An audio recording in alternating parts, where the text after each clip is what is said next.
friends. A warm welcome to our online session today. Without further delay, let us welcome Bhante Pemarathana to share his explanation on the selected Dhammapada verses. Thank you, and let's welcome Bhante.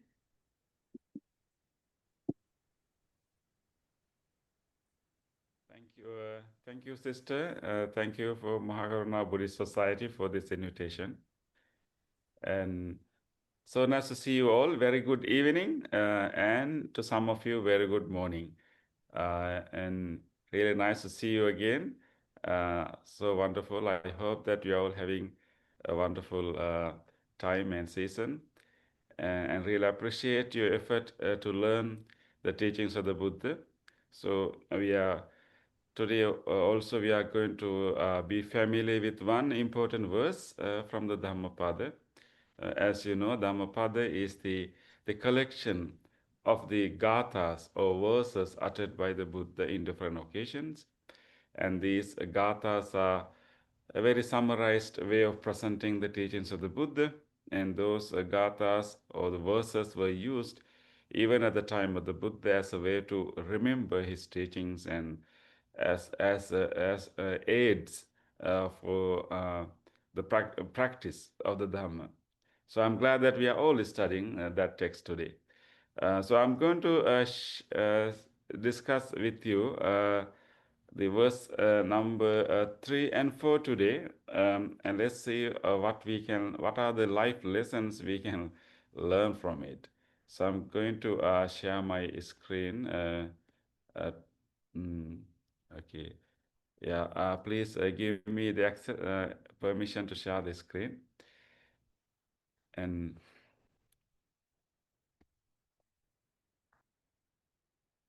thank you.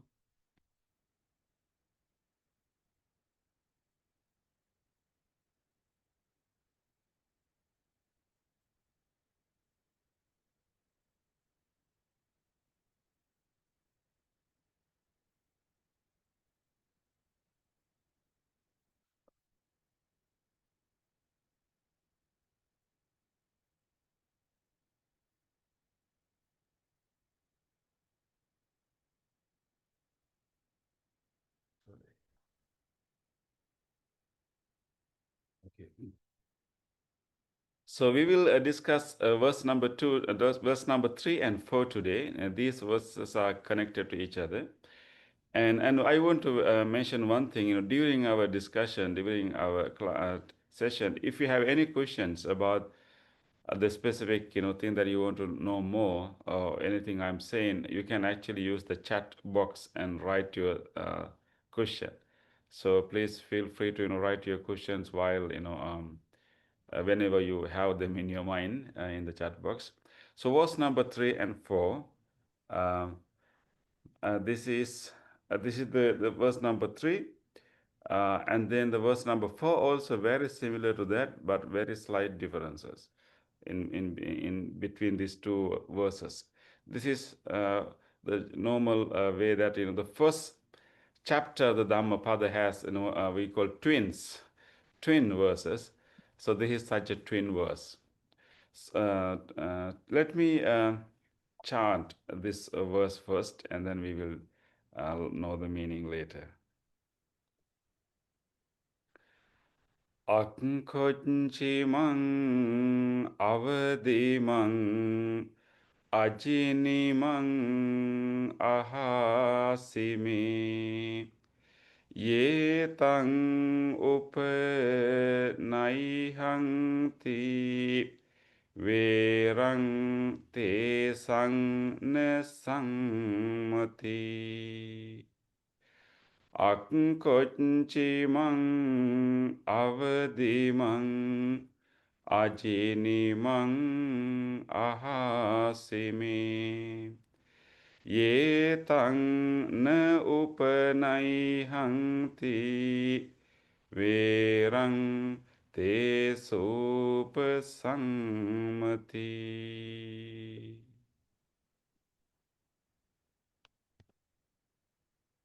He abused me, he hit me, he defeated me, he robbed me. Those who harbor such thoughts, hatred, is not appeased. He abused me. He hit me. He defeated me. He robbed me. In those who do not harbor such thoughts, hatred is appeased. So, in our life, when we have to go through different phases in our life, when we have to deal with others, usually it is possible, we get these kinds of responses from other people. People may abuse us, maybe, they may, insult us, abuse us, like verbally harass us or verbally, um, hurt us. And they can also physically sometimes, hurt us. And sometimes they can also defeat us. And sometimes they can also steal things from us. And I'm sure that, you have gone through all these four bad experiences in your life. Somebody already have insulted you. Somebody may have physically hurt you. Hopefully not that, big of a hurt, but some form of physical hurt. Sometimes people may have, defeated you, or maybe, uh, you know, um, put you down, maybe, or some may also have maybe cheated you, or maybe, took your things. And this is normally the experience we may have in our life.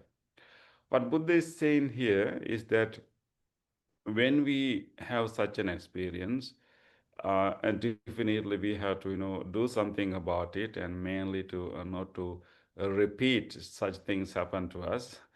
But important thing about, when we went through such a bad, traumatic or difficult experiences in our life, we have a tendency to think about those bad incidents, and as dwell in such incidents, and keep thinking about such incidents, and revisit those incidents again and again in our mind.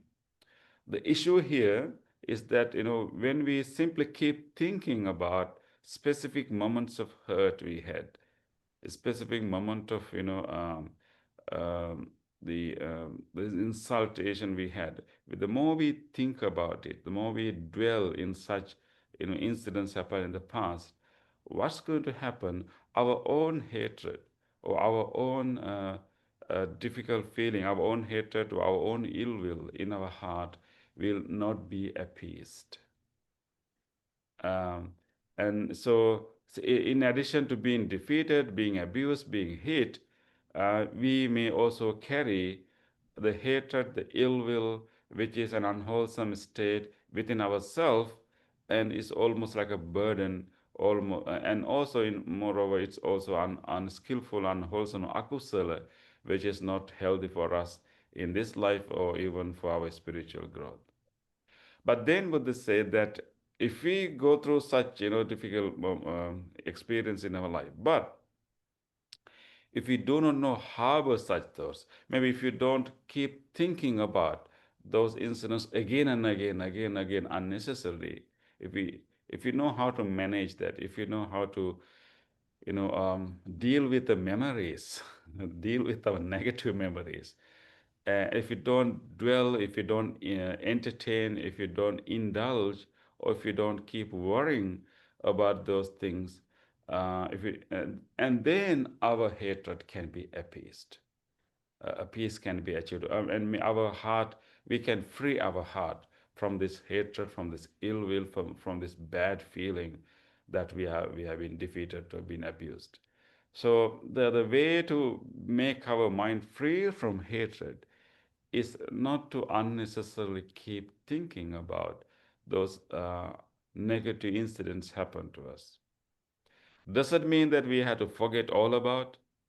Or is it possible for us to forget such thing altogether? No, I don't think that that is the suggestion here.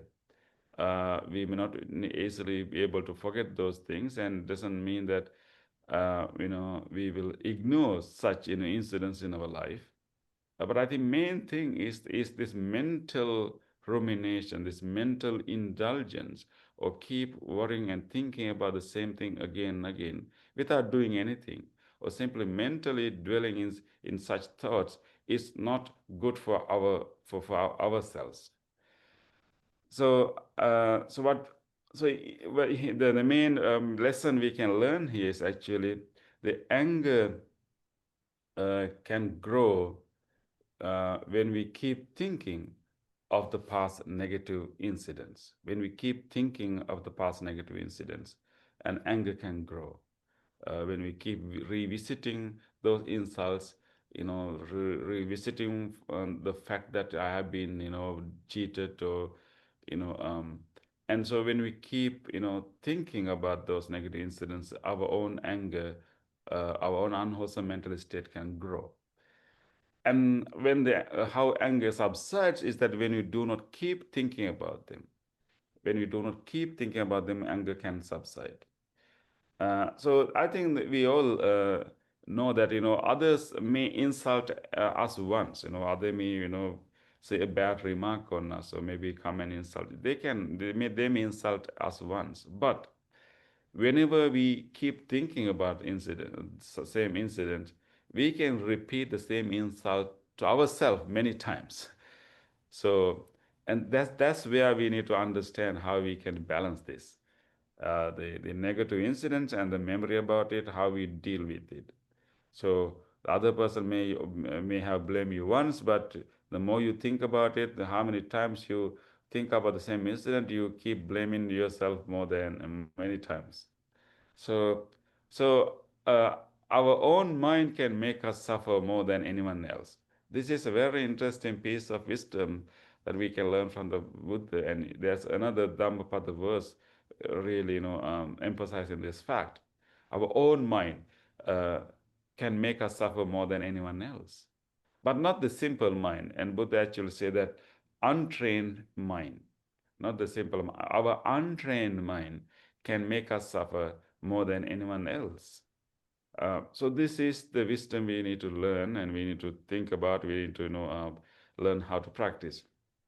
So therefore, I think when it comes to this kind of negative incidents, we need to understand our main goal. Our main goal in our life is to purify our mind, uh, and we should take steps. Definitely, we should take steps not to let others to continue their bad behavior, and we should not let those to repeat such things. We need to keep a safe distance, maybe in if it's necessary, or we can openly talk about it, and maybe set our boundaries. Um, those things has to be done, but we should prioritize our own healing and our own spiritual growth, and that we should prioritize. So then only you will be serious about practicing these techniques, because sometimes when someone really insulted us or maybe cheated us, we may have a natural urge to, like, really teach him a lesson. Maybe we feel like, how can that person go around and doing the same thing to other people? I should do something about it. And there can be a situation that you have to uh, make you have to discuss with others, and try to find a way to uh, not people keep hurting others. But the point is that rather than teaching lessons to others, I think our priority, at least our priority, our priority should be to heal ourselves, and to purify our mind, and to engage in spiritual growth. And teaching a lesson to others is not a priority. If you get a chance, out of great compassion, maybe you can help them to understand their weaknesses. And but I think priority should be our own well-being, our own spiritual growth. So then only we can think about how we can get rid of our anger of a person who have hurt us. So and so therefore I think how we feel about ourselves, how we feel about our life does not depend on what happened to us, and how it depends on how we see and interpret what happened to us.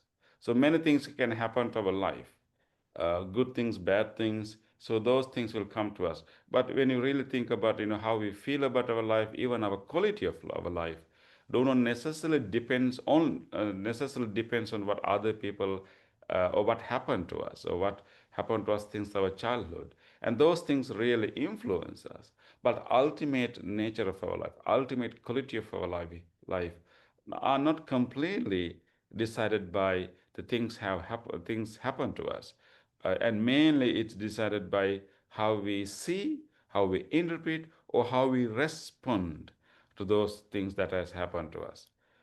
So, when it comes to our emphasis of this verse, what others say or does do not determine our life. It is our own interpretation and our response to those things that will shape the quality of our life. This is where we can exercise our own practice, because if what other people say and do to us is going to decide the quality of our life, and we are at the mercy of others. But fortunately, that is not the case. What others say, what others do, really have an impact on us. But ultimate quality of our life is depends on how we see those things, how we interpret, how we respond to those things. So this is the main message that this verse is helping us to understand. So this verse given by the Buddha is based on the deeper analysis of the mechanism of anger. And Buddha has said in another sutra about how anger arises in us.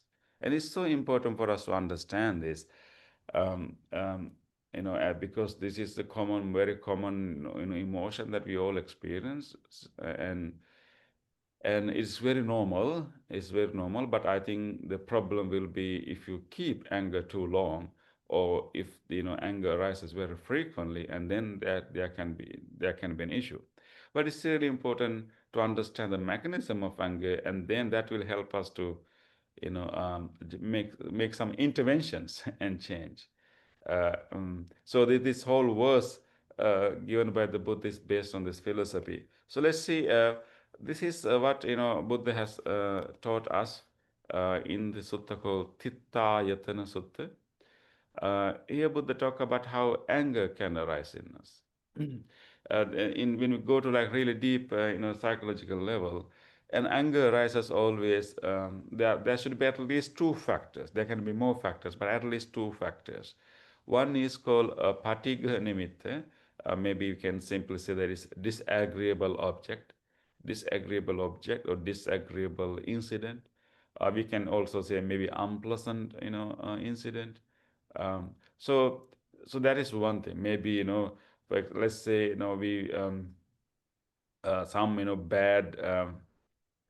I mean, the disagreeable object could be insult, like a very bad word coming from someone, or maybe disagreeable, object can be maybe um, like something broken. So something we see or something we hear, some kind of object that is disagreeable. That's something that we don't agree with. That is not pleasant, and that is called patigha nimitta. But a disagreeable object itself cannot make us angry. And the very important ingredient, the other ingredient here is called ayoniso manasikara, which means simply we can say unwise thinking. The way we interpret that disagreeable object, or the way we interpret or think about that disagreeable object will decide our anger. For example, let's say you heard the bad honk of a vehicle. Okay, so that is already a disagreeable object, a very loud sound. Maybe someone behind you, and then give you a honk, a very strong honk is a disagreeable object, and then And then after that object, you will make sense of that sound, and you will try to give a meaning to it. You will, think about it. And that second part will decide whether you are get angry or whether you are going to get any other emotion. So if we interpret that honk came behind us as, oh, that person is blaming me, that person is saying that I'm too slow, that person is accusing me, saying that I'm not driving well. If you give those words that sound, if that's what we call unwise thinking in simple terms, and that then we can have an anger. Maybe this disagreeable object can be a text. A text you receive sound a little bit unfriendly. Maybe certain words used in that text is not agreeable. It's not pleasant, or maybe an email message. So that will be disagreeable object. But then you try to give meaning to it. Of course, the word itself, carry a meaning. But on the top of that, we can develop a story. We can just give a lot of other meaning. Oh, this person thinking that, I'm a jerk. This person is really thinking that I'm really foolish. Oh, so those thinking, the thinking that we add to that disagreeable object will decide whether we get anger. So I think what Buddha is encouraging us to pay attention to this part, unwise thinking part, because we cannot get rid of disagreeable objects, because disagreeable objects can be, it's always there. There are so many things that are not pleasant to us, with our, there are so many things we can experience in our life that are not pleasant, but we cannot get rid of unpleasant things in life. We cannot get rid of disagreeable objects from the environment. But what we can do something about is the second factor, which is unwise thinking. So, and on the other hand, actually, so when we add unwise thinking to a disagreeable object, it can produce anger. But the anger as an emotion also needs more ingredients, maybe more fuel to carry on. So the initial arising of anger is unwise thinking, and then not only not only that unwise thinking is helping us to generate anger, but then anger sustains in us as long as we feed that anger with more unwise thinking and also by memories.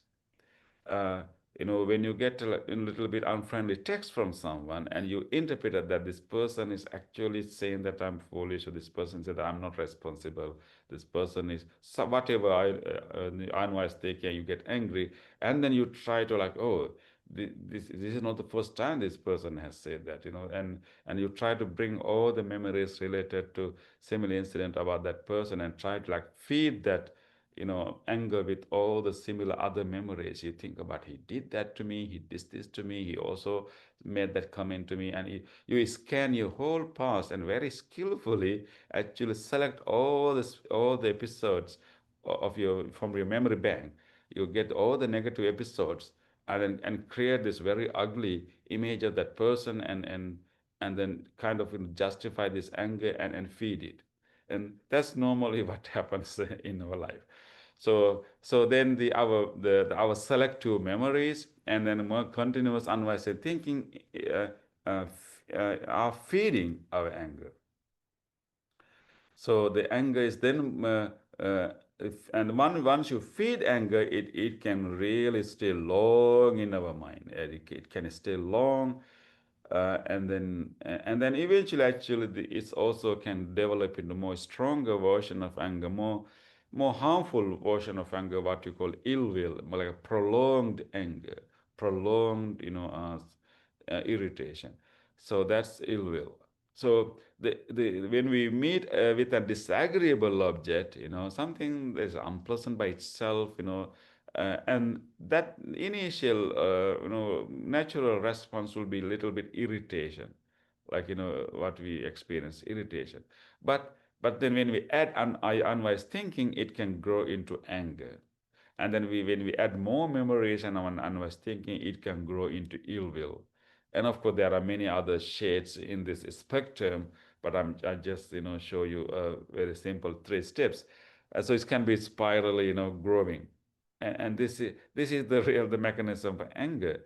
So that is what the Buddha is saying here, that if we keep thinking, oh no, he abused me, he insulted me, this is how he insulted me in this occasion, and this is how he insulted me on that day.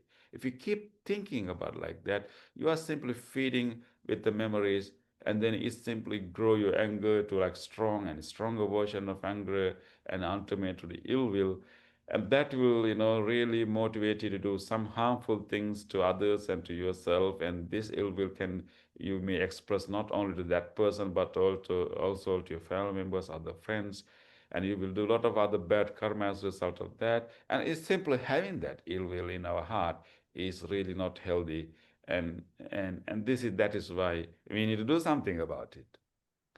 And then what Buddha said, that when we have a disagreeable object, but if we are skillful with our training, with our practice, to get rid of unwise thinking, but instead, you know, bring wise thinking into this, and then instead of anger, we will experience equanimity.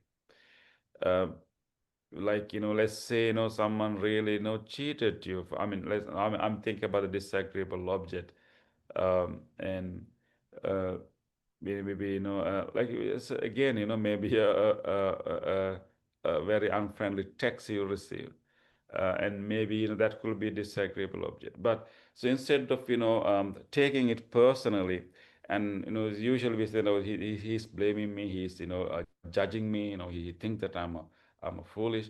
Instead of saying that, maybe we can think about the same unfriendly text in a different way. We can try to find more wise way of thinking.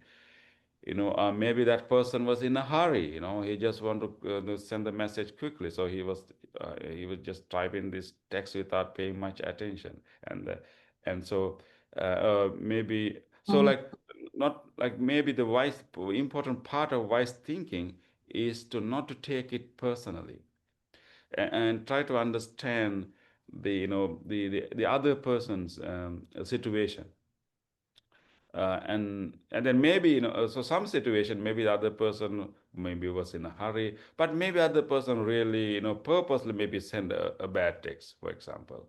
Even in such situation, instead of taking that blame personally, and accept that blame, we can think we can like wise thinking would be like to think about the sometime people are angry, sometime the people are not skillful, and that is that is the normal nature of our defilements.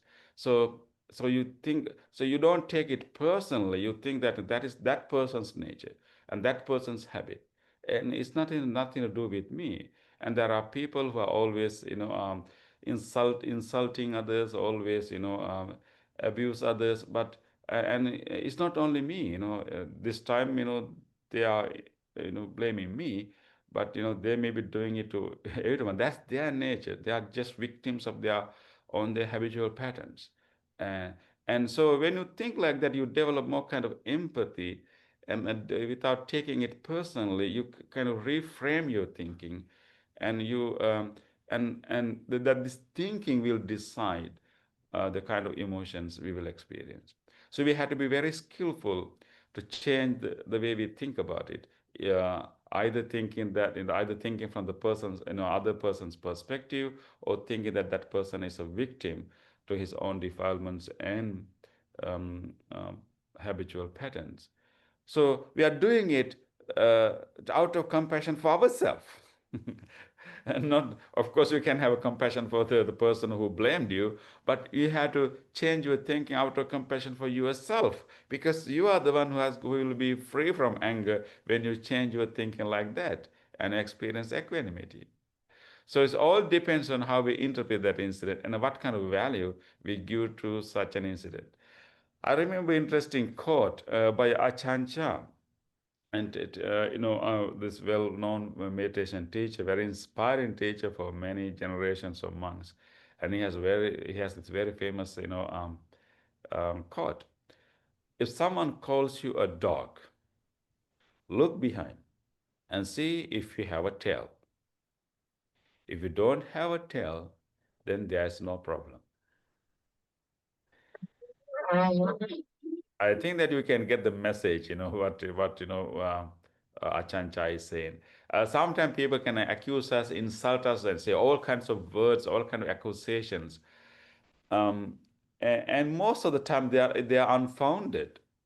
So what Ajahn Chah is suggesting us that, if we get such insult, such name calling, such judgments from others, and don't be hurried to take it personally, and just because someone say you are stupid doesn't mean that you are stupid, right? And just because someone say that you are selfish doesn't mean that you are selfish. So what Ajahn Chah is inviting us, when someone call you such a name, and maybe seriously take a moment to reflect. Is it real? Is it true? And do I have such a quality? Was I selfish? Was I stupid at that time? And honestly, observe and try to take a moment to reflect. And if you find, yes, I was unmindful, I was stupid at that time. Okay, be thankful for that, pointing out, and then make a determination to change it. But if you find that you were not really what they are saying you are, then there's no problem. Just because someone call you a dog doesn't make you a dog unless you have a tail behind you, right? So that's the point Ajahn Chah is saying, and this is exactly the lesson that we can learn from this verse. So I hope that next time someone insult you, try to blame you, remember this. Um, and if you don't have such thing, you don't have to worry about it. It doesn't apply to you.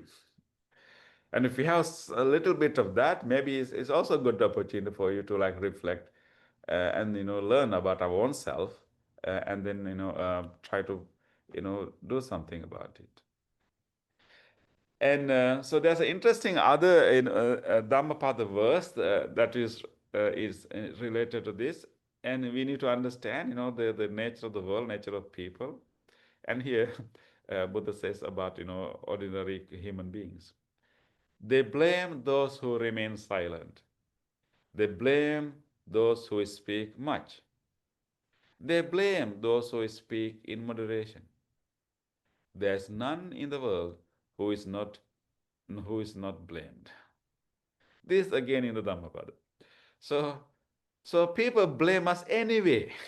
Doesn't matter. Doesn't matter. I mean, you may be stay silent. You may be speak much. You may be still in moderation. Doesn't matter. Someone will find it wrong with you.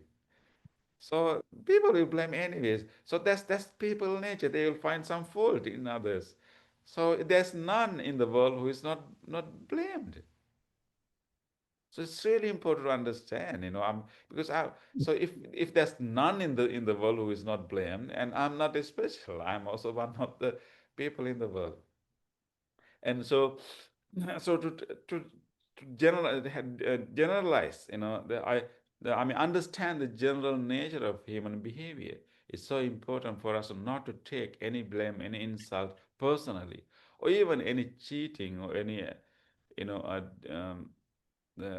cheating personally, and like simply use it as an opportunity to understand the human behavior, maybe human weaknesses, and maybe try to reflect within ourselves, do I have similar weakness in me? And this is a good opportunity for me to learn and evolve. So don't take any blame seriously, and people are going to blame us anyway. That's their nature, and we just have to focus our own spiritual growth. But of course there are many things we can learn from other complaints or accusations. We can learn a lot. That is why Ajahn Chah said that just turn around and see whether there's a tail. That means just turn around and see whether there's something that you really have to pay attention to your own behavior. But other than that, that's just don't take it personally. So I think the reason, I think that we keep thinking about, all the insults we get from others. We, in the verse, it says that we keep thinking about, he abused me, he defeated me, he hit me. We keep thinking about it. There's a neurological basis for this. So in the modern, study of the brain and neurology, we learn that actually our memory is biased, and our brain, we remember negative incidents more than positive ones. And our brain it has this bias called negative bias. We call negative bias of the brain.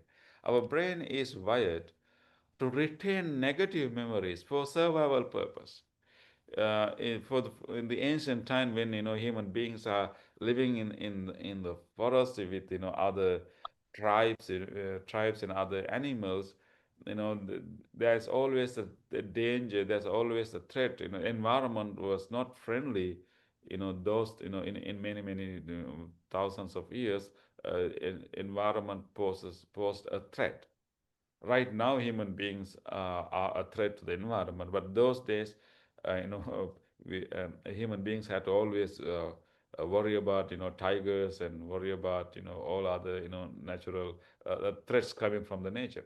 So therefore, our brain for many years is wired to retain negative memories, because when you remember negative incidents, and there's a higher chance you will detect an early possibility of a negative incident, and you can survive. So therefore, our brain is wired to remember negative things more than positive things. For example, when you think about a person, maybe you remember the bad experiences you had with that person, and you vaguely remember the good experiences that happened with that person. So, but at the same time, we have the capacity to change this pattern. And this is what actually Buddha is encouraging us to do here, is to change this, this, pattern of the brain, and we can rewire our brain. And nowadays, we talk about neuroplasticity. People used to believe, the modern science used to believe that our brain is fixed by the time we passed our teenage years or early 20s. Our brain is fixed. But now we are discovering that actually brain continue to change and continue to grow. We can change those patterns at any time. And exactly, our spiritual practice, our meditation is changing the brain, how it is being wired. We can rewire it, we can, reform it. That is what we are doing. So I think when you think about this, when we learn that there's a negative bias, the knowing this negative bias is so important. Let's say you have a family member, you have a colleague, maybe you have an old friend that is not very friendly with you anymore. Maybe there was an incident that you broke your relationship. Maybe there's an incident your relationship become a little bit sour. And so when you think about that person, if you have such a person, let's say if you had a person who was so friendly and now is no more friendly, or your relationship is not that strong, or maybe you have a family member or a colleague of such nature, bring that person to your mind right now. And usually you have a lot of negative memories of that person. That person has, insulted you. That person has cheated you. That person has, said bad things about you, and you remember all these things, and you can, and that is very, very clear. I mean, and you don't have to make effort to have that memory, but realize that our memory is biased. We have a negative bias. And we can ask this question. So I know that this person has did this bad thing to me. This person has said this bad things about me. You know that. But is that all that person has done to you? Were there other good things that that person has done before? We are not denying that person has did bad things to you or said bad things about you. That has happened. But is that all? Because we have a negative bias, therefore we only remember these negative things. But so we can purposely expand our memory and then think about what else this person has done to me, what other good things that this person has done to me. Maybe long time ago he really did help me. Long time ago, he was really with me, he spent a lot of time with me. And you can expand your memory and try to overcome this negative bias and purposely remind yourself of the good moments, positive, experiences you had that with that person. And what we are really doing here is actually changing our own view about that person. And if you don't have to go back and like hug that person, but at least you get a more realistic view of the person. But you change your carrying of your burden of the anger or negative memory or feeling of upset, because when you remember all the other positive experience you had with this person purposely, you are rewiring your brain, you are overcoming this negative bias, you get a more kind of more equanimous attitude about that person, and it's easy for you to carry such feeling about that person rather than carrying very hateful or frustrated feeling. And it's also more realistic. We are not really making up a story. We are just recovering actual memories and then come to a balanced picture. That can help us a lot. Just keep ourselves peaceful and relaxed. So therefore, so the way to do it. So I would like to suggest these steps to way to do it, and how to stop thinking about that keep how to stop keep thinking about the bad negative experience we had with someone, like this. The verse say that we keep thinking about, he abused me, he hit me, he did this to me, this to me. We keep thinking about it. How to stop such thinking? And we learn that it's healthy for us, and it is it is helping us in our spiritual path. So what we can do? So I would like to suggest these 4 steps, and catch ourselves when we think about a past negative event. And this is the related to mindfulness. Catch ourselves. And whenever you think about a past incident, whenever you think about very negative experience we had with someone, and catch yourself. Oh, I'm thinking about this. Just catch yourself and be mindful. I'm thinking of a past incident. And usually, when we think about a past incident, and there is a physical changes happening. When we think about insults we get from others, we think about all the bad things other people have done to us, and there's a change happening in our body. We feel some heaviness in our heart. We feel our breath is changed. It's not a comfortable feeling. So you notice that this is discomfort you're experiencing in your body when you think about it. So you catch ourselves when you think about a negative thing. You observe it, you notice it. Okay, okay, this happened. I'm thinking about it now. And then you remind ourselves, oh, that really happened, but it is gone. It is gone. It's not happening now. That person is not really insulting. That person not really blaming me now. He blamed me a week ago. That did really happen, but it's not really doing it now. Just remember that. It's only a memory. It is gone. It is gone. It is not happening now. It's gone. And also remind ourselves that thinking about it again and again doesn't really change the situation, also not really healthy for me. Just remind that. Remind the lesson today. And remind that it is gone, it's over, it's not happening now, and it's also not healthy for me.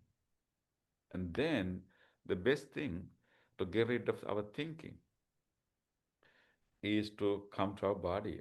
And the way to break our thinking is to use our breath.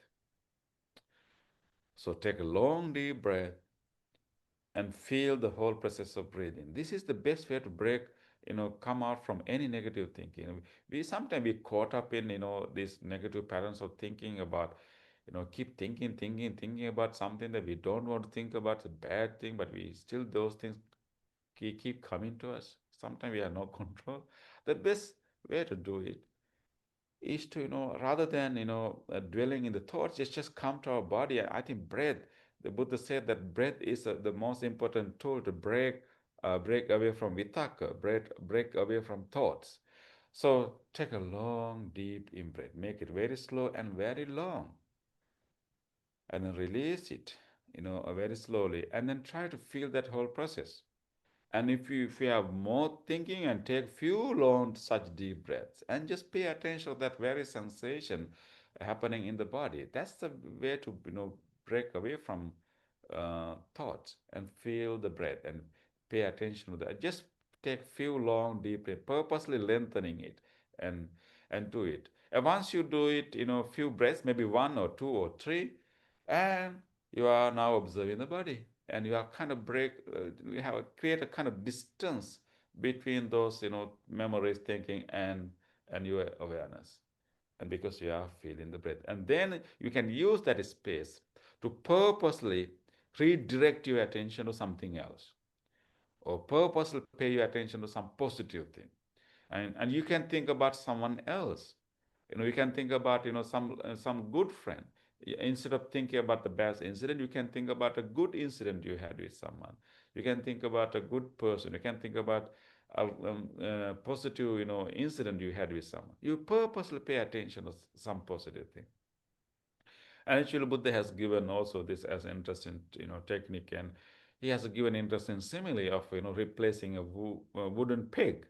If a wooden peg in a furniture is rotten, and a skillful carpenter will be able to make a new wooden peg and then lubricate it, and then place right on the top of that old peg, and then push it through a hammer, and replace the rotten old peg with the new one. And we had to replace or redirect our attention, and we can purposely bring another thought, another memory to us, purposely, um, after we break away from that negative patterns with the breath. So these are the suggestions that I'd like to give you. But I think it requires training. I would like to hear from you what you think about it, and are there any other challenges that we will face when we have to do that? So please feel free to ask questions. So let's remember that negative things happen to us, and people do not behave well all the time. People may do bad things, and people will say bad things, and so we have to um, and of course we have to make steps. We have to make sure that those things are not repeated. We have to set boundaries. We have to protect ourselves, but then we also have to protect ourselves from our thoughts. So I think to keep thinking about this negative incidents again and again is not helpful, and we have to find a way to break away from that. Unnecessary thinking is not healthy. So we have to protect our own mind by dropping the anger, dropping the frustration, dropping the ill will. The way to do it, not to keep thinking about it, and break away from it, and positively we redirect our attention to something else. And there are so many other positive things happen in our life. There are many good people around us, uh, and uh, and so we can redirect our attention to those positive things. Okay, so this is the life lesson we can learn from this verse. Now I invite you uh, to have some discussion and ask questions. Anyone would like to ask a question?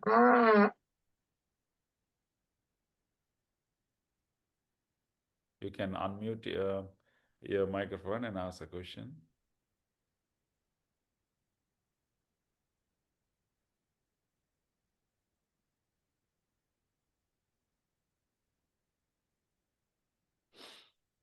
Okay, I see there's a nice quote, a nice comment in the chat section. Brother Billy, nice to have you, Brother Billy.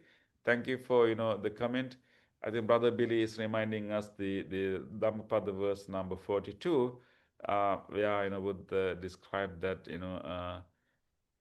the how the untrained or undisciplined mind can harm us.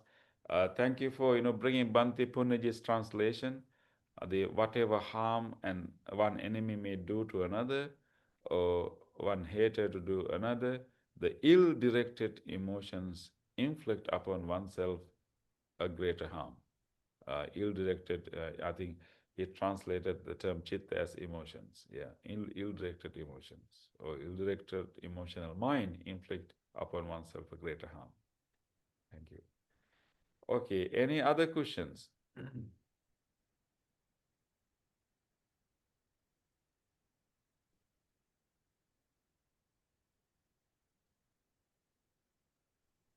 Bhante, I would like to offer something.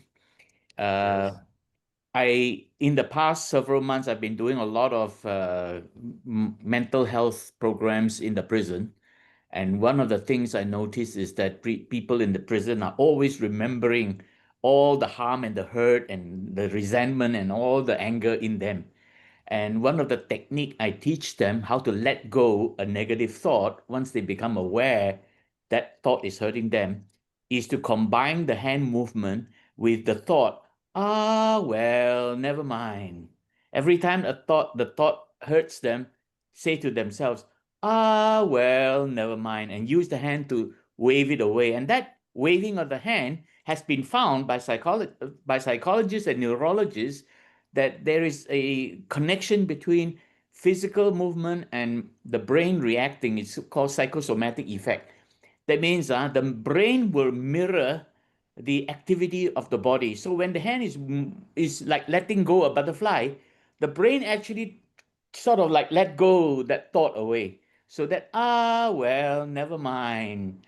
That helps a lot. And that has been very helpful to the prison inmates when I help them to do this kind of thing. Thank you, Brother Billy, for sharing that. I think that's an excellent, technique, definitely, and particularly those who are, in such situation.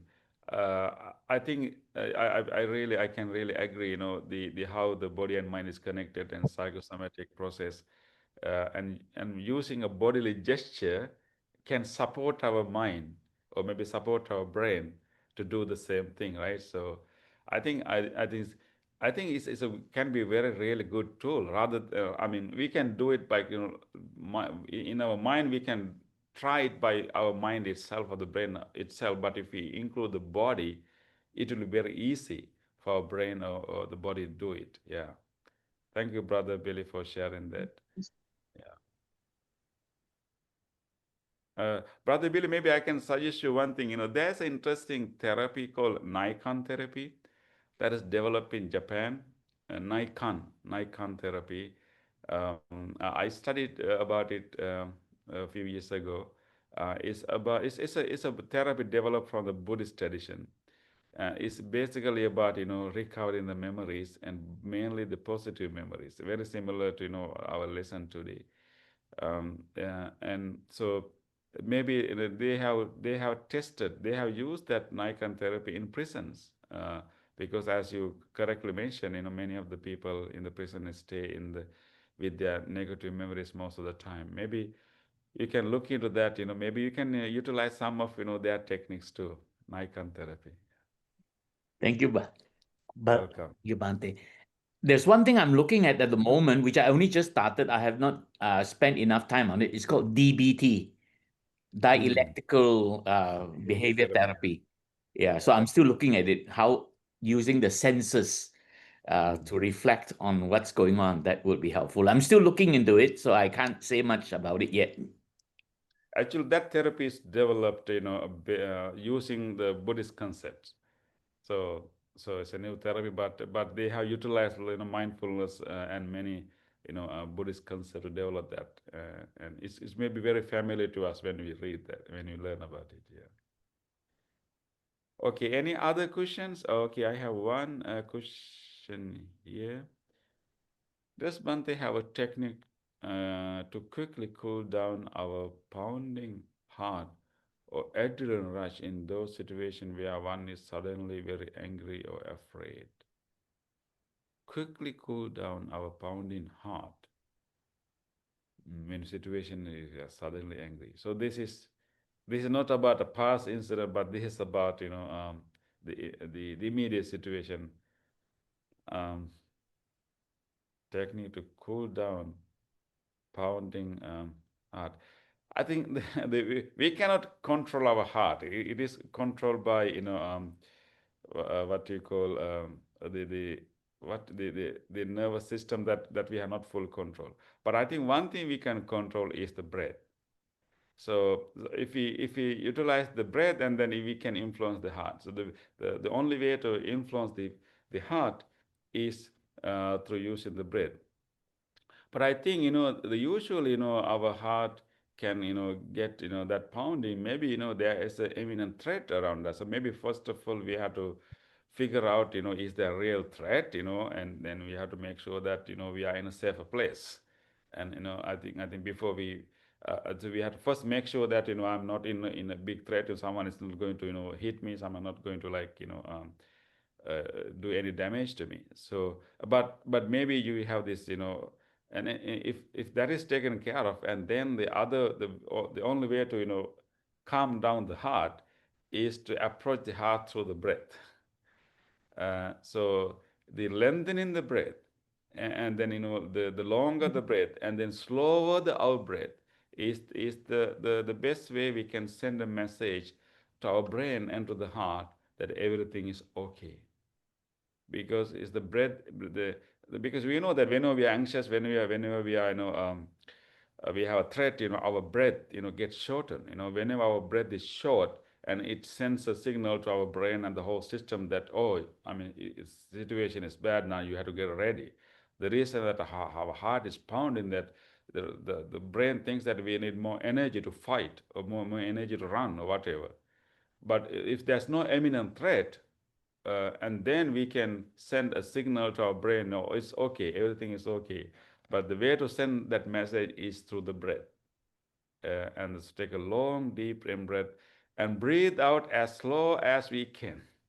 And that will, activate the parasympathetic nervous system and calm us down and calm our heart too. Bhante, can I ask a question, please? Oh, yes. Yes, Ananda, you can. Yes, please. How do I make myself happy when I'm stressed? How you can make yourself happy when you are stressed? Wow. Oh, you put me to a difficult situation, Nana. It's a very difficult question. How you make yourself happy when you are stressed? So usually, what are the times you get stressed? Mm, Like like when I'm doing mathematics, I get say again? when Say I get again? to when I like study mathematics and in my homework, I Mm. see a hard question and I get it. It's just wow, this question is very hard and oh yeah. Oh, so you have to do your homework, and we have to finish it the next day, but there are difficult, mathematics problems to solve, and then you get stressed, right? Yep. Okay. So your question is how to get rid of, how to make you happy, right? Or maybe how to make you relax when you're that is stressful, right? That's a real question. Yes. Yeah, I mean, we all, feel that stress. For example, when I had to prepare for this lesson today, and yesterday, or I mean, a few days ago, I was preparing for this, and I had so many other lessons to prepare also, and I can get stressed too because I need to finish this, right? So, Yeah. so, but I think getting stressed is not that bad, because getting stressed initially, that means, it push you to do it, with more attention and determination. So I think if you are not, if you otherwise we will, procrastinate. We will think, okay, I will do it later. I will do it later. I will do it later. We try to push things away. So I think one thing we need to understand: sometime feeling little bit of a stress is okay. It gives us energy to finish it. Okay, so having a little bit of stress is okay, and because it helps us to finish the work, do the things, and input all our energy to finish it. And if you're stressed, you really want to finish this, the homework, you will not stand up and go and, open your refrigerator and look for an ice cream, right? And you will really want to finish it, right? And so the stress is good in that way. It pushes you to do things quickly and finish the job, right? So it's a good way. But if it's too stressful, if it's too stressful, you can really make yourself relax. And using the same technique that I just taught, I just taught you, like taking a nice deep in breath. You know, how Oh, long like is the breath? Hmm? How long is it? How long you can breathe? Like, like uh, 30 seconds. oh, very good. So we can actually lengthen our breath. That's a beautiful thing we can do. We can take a long, deep in breath, and usually I try to take a breath in the count of 5. Like I take breathing 1, 2, 3, 4, 5, and then I breathe out even like 7. 1, 2, 3, 4, 6, 7. So if you do that such long, deep in-breaths at least 3, 4 times, then again you are relaxed, you are ready, then you have to finish the homework. When you feel Maybe. relaxed, you should not stand up and go somewhere and finish the homework. The other best way to get rid of the stress when we encounter a problem and difficulty is to ask help. Ask help. And you don't have to do it everything by yourself. You should try, but if it's really, really difficult, so stressful, you can ask help. Okay, 2 things. One is take a long, deep, actually 3 things. Remember that stress is not bad always. It's sometimes good to help us to finish the work. Don't be lazy.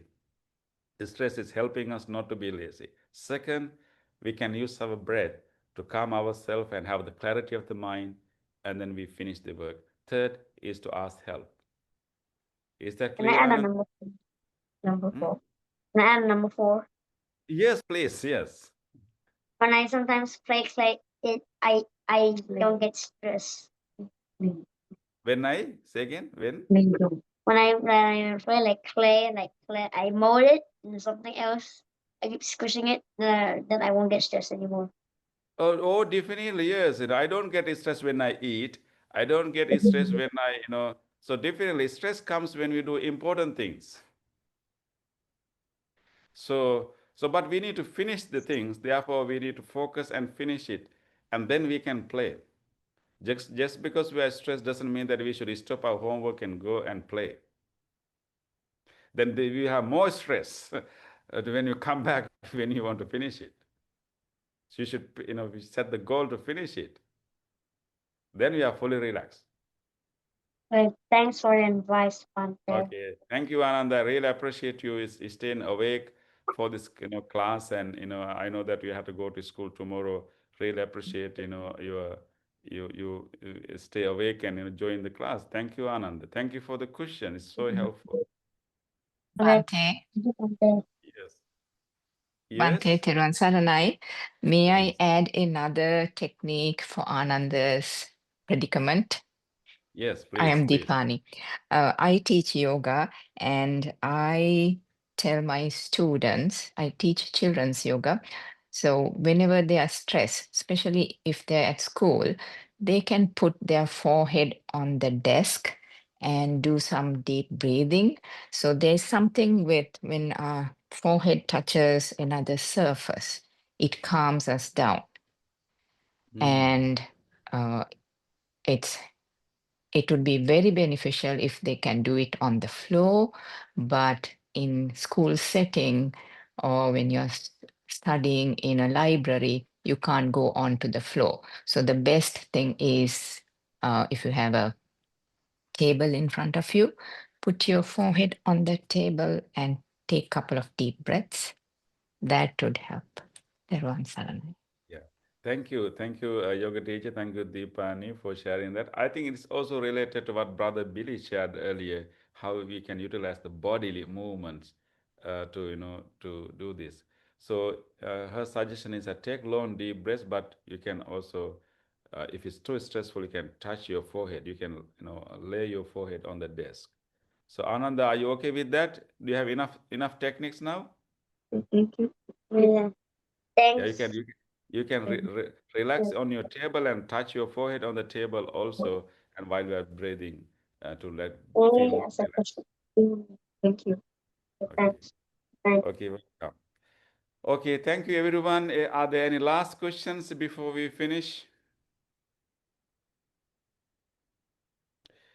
Yeah, I really appreciate your participation. Thank you very much for your comments and for your questions, and really nice to see you all. And I'm so glad to see everyone here, and really happy. And then I hope that we can learn the life lessons from this verse. So important, and because this is something happen to us all the time. So we instead of keep thinking about the negative things happen in our life, and it's normal, people do bad things, say bad things, but it's really important for us to take charge of what we think about or how we handle such situation. So I hope that may you keep your peace, may you appease your anger, and then may you be healthy and peaceful. So let us take a moment to share the merits with others. First of all, let us think about by spending the time and dedicating our time to learn the teachings of the Buddha, learning the Dhammapada. We have generated so much good karma in our heart. Let us now share these merits with all of our departed family members, our ancestors, and may they all, our good friends who have passed away, may they all share these good merits. May they all be benefited by these merits. May they be well, happy, and peaceful wherever they may. Idang me ñātīnaṃ hotu sukhita hontu ñātayo. Idam me ñātīnaṃ hotu sukhita hontu ñātayo. Idam me ñātīnaṃ hotu sukhita hontu ñātayo. Let us also share this merits with all other living beings and all other living beings, including celestial beings and other beings. Whoever want to share this merits, may they do so. May all living beings share our merits. May all living beings be well, happy, and peaceful.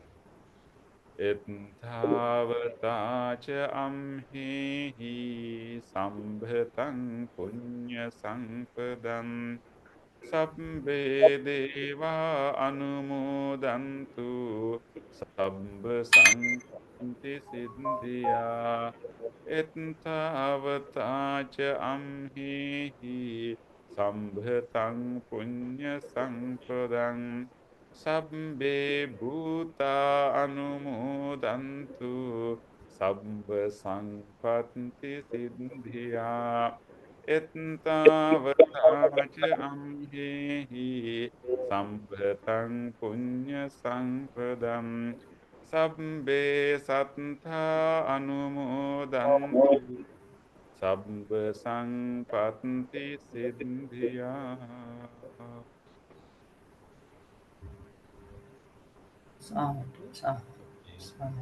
Okay, sister, do you have anything, any announcement?